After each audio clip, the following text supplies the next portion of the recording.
Randeep analysis ক্লাসে তোমাদের সকলকে জানাই স্বাগত। আজ যে ভিডিওটা নিয়ে আমরা আলোচনা করব তৃতীয় পর্যায়ক্রমিক মূল্যায়নে 2025 শ্রেণী চতুর্থ বিষয় বাংলা রায়মার্টিনির প্রশ্নের উত্তর 9 নম্বর স্কুল। নিচের প্রশ্নগুলি পূর্ণ বাক্যে উত্তর দাও। জ্যোতির নমামার নাম কি? জ্যোতির নমামার নাম অনাথ। আলো নাটকটিতে কোন পাহাড়ের উল্লেখ আছে? শুশনি পাহাড়ের উল্লেখ আছে। যতীনকে মুচি ও দর্জির হাত থেকে কে বাঁচালো? যতীনকে মুচি ও দর্জির হাত থেকে ঘুড়ি বাঁচালো। ওগো সোনু, কান পেতে। কান পাতলে কি শোনা যাবে? পরীদের গান ও লণ্ঠনের শব্দ শোনা যাবে। সুনীল গঙ্গোপাধ্যায় কি ছদ্মনামে লিখতেন? নীল লোহিত ছদ্মনামে লিখতেন। শূন্যস্থান পূরণ করো। চেতনা রয়েছে যার সে কি পড়ে রয়? ঘুমের কাজল বুলিয়ে আসে গুটি গুটি। পরিরাজে ফুলবনে দাঁত আছে মজবুত সব বেশ। চুপি চুপি ভয়ে ভয়ে জোছনায় আবছায়। অর্থ লেখো। জোড়াতাড়া গোঁজামিল, মুড়ো মাথা, পণ প্রতিজ্ঞা, ভেবাচেকা হতবুদ্ধি, অমলান অমলিন। সমার্থক শব্দ লেখো। সূর্য, রবি, ভানু, নদী, তটিনী, তরঙ্গিনী। সন্ধি যুক্ত করো। প্রথমেরটা হবে ধাত্রী, তারপরে পাবক, পৌড়। শব্দযুগলের অর্থ পার্থক্য দেখাও। দ্বীপ চতুর্দিকে জল, মধ্যেখানে স্থলভাগ। দ্বীপ প্রদীপ। কাঁচা পরিষ্কার করা, কাঁচা অপক্ষ। সাপ অভিশাপ, সাপ সর্প। বাড়ি ঘর, বাড়ি জল। বিপরীত শব্দ লেখো। আরম্ভ শেষ, দৃঢ় নরম, অভ্যেস অনভ্যেস, প্রবল মৃদু।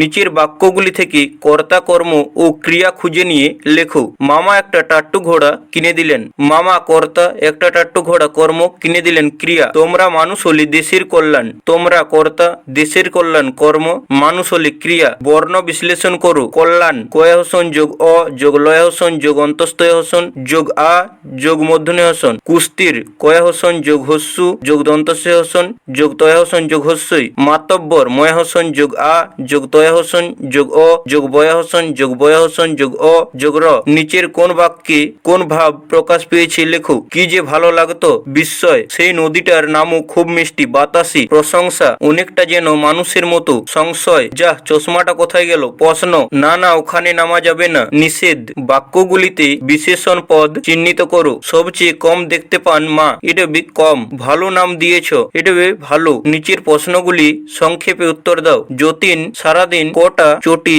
সেলাই করেছিল? চটি যতীনকে মুচিদের কাছে নিয়ে গিয়েছিল কেন? যতীন সারাদিন এক পাটি চটি সেলাই করেছিল। যতীন যখন নতুন চটি পরে দিয়ে তাড়াতাড়ি সিঁড়ি দিয়ে নামছিল তখন তার পায়ের চাপে চটির একটি পাশ ছিঁড়ে যাওয়ার ফলে চটির খুব লেগেছিল। তাই চটি যতীনকে মুচিদের কাছে নিয়ে এসেছিল।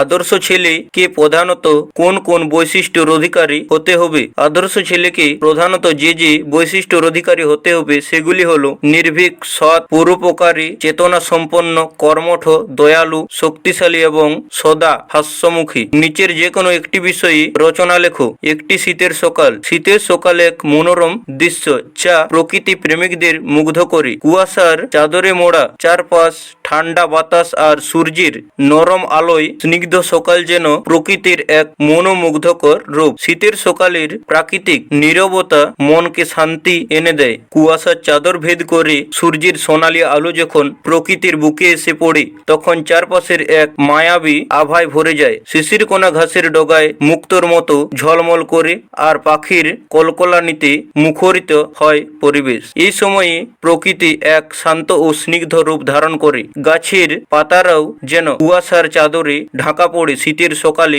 নতুন রূপে সেজে ওঠে। গ্রামের পথ ঘাট কুয়াশার চাদরে ঢাকা থাকে যা এক মনোরম দৃশ্যের সৃষ্টি করে। শীতের সকালে প্রাকৃতিক এক শান্ত ও স্নিগ্ধ রূপ মানুষকে মুগ্ধ করে যা শহরের কোলাহল থেকে দূরে এক শান্তি পরশ বুলিয়ে দেয়। শীতের সকালে প্রাকৃতির এই মনোরম দৃশ্য মানুষকে প্রকৃতির কাছাকাছি আসতে উৎসাহিত করে। প্রকৃতির এই রূপ মানব জীবনে এক নতুন আনন্দ ও শান্তি নিয়ে আসে। তাই শীতের সকাল এক সাধারণ অনুভূতি যা ভাষায় প্রকাশ করা কঠিন। দুর্গাপূজা। দুর্গাপূজা বাঙালির সবচেয়ে বড় উৎসব। শরৎকালে শিউলি আর কাশফুলে ভরা আশ্বিন মাসের শুক্লাপক্ষের ষষ্ঠী দিন থেকে দুর্গাপূজা শুরু হয়। ষষ্ঠ, সপ্তমী, অষ্টমী, নবমী এই 4 দিন দুর্গাপূজার পর দশমীতে বিসর্জন।